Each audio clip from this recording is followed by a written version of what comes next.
आजपासून सुरू झालेलं नवं वर्ष महाराष्ट्राच्या गळ्यात समृद्धी आणि विकासाची माळ घालणार आहे।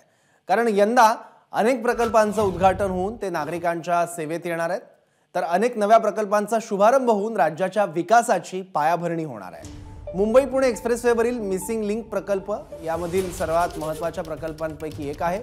या प्रकल्पामुळे एक्सप्रेसवेवरील अमृतांजन घाटातून जावंच लागणार नाही। खालापूर टोल नाका पार केल्यावर एक उड्डाणपूल सुरू होईल आणि हा उड्डाणपूल गाडी थेट मिसिंग लिंकवर जाईल। त्यानंतर थेट लोणावळ्यात एक्सप्रेसवेवर पुन्हा येईल। त्यामुळे मुंबई पुणे प्रवासात 30 ते 45 मिनिटांची बचत होईल।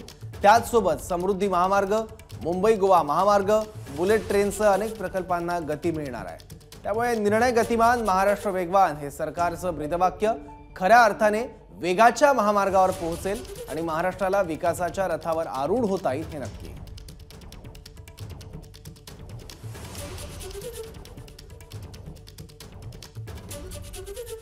तर पाहूयात या वर्षी कुठल्या प्रकल्पांचं लोकार्पण होणार आहे।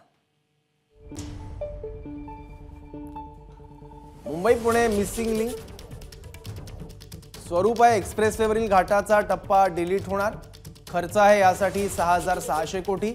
सध्याचं स्टेटस आहे 80% काम पूर्ण। सप्टेंबर 2024 पर्यंत सगळं काम पूर्ण होईल। मुंबईहून पुणे, सातारा, गोव्याला जाणाऱ्यांना याचा फायदा होईल।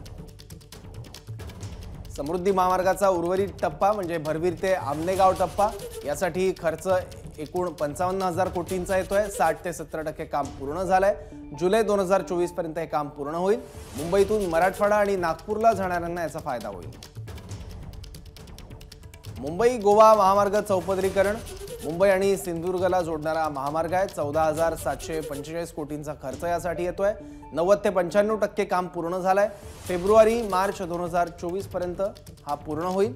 मुंबईतून कोकण आणि कर्नाटकात जाणाऱ्यांना याचा फायदा होईल। मुंबई अहमदाबाद बुलेट ट्रेन प्रकल्प मुंबई आणि गुजरातला जोडणारा प्रकल्प आहे। 1.10 लाख कोटींचा खर्च यासाठी येतोय।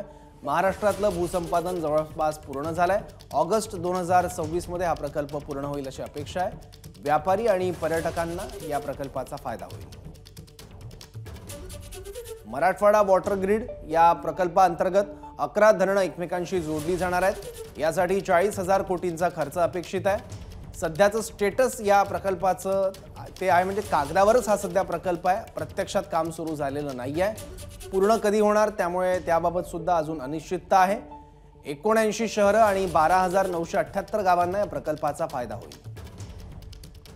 बारसू रिफायनरी या प्रकल्पांतर्गत वर्षाला 6 कोटी मेट्रिक टन तेलाचं शुद्धीकरण होईल। त्यासाठी खर्च अपेक्षित आहे 1,50 लाख कोटी। भूसंपादन सुरू व्हायचं आहे। 5 ते 7 वर्षात हा प्रकल्प पूर्ण होईल। रत्नागिरी जिल्ह्याला याचा प्रामुख्याने फायदा होईल। जैतापूर अणुऊर्जा प्रकल्प वर्षाला 9,900 मेगावॅट वीज निर्मिती या प्रकल्पामुळे होईल। 5 ते 6 लाख कोटींचा खर्च या प्रकल्पासाठी येतोय। संरक्षक भिंतीचं काम पूर्ण झालंय।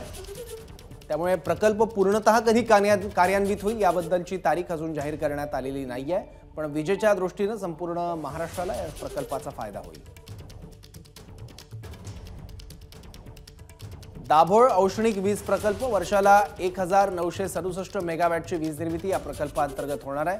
त्यासाठी खर्च येतोय $1.82 अब्ज।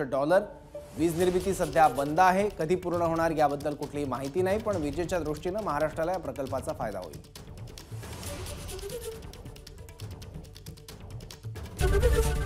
एबीपी माझा, उघडा डोळे बघा नीट।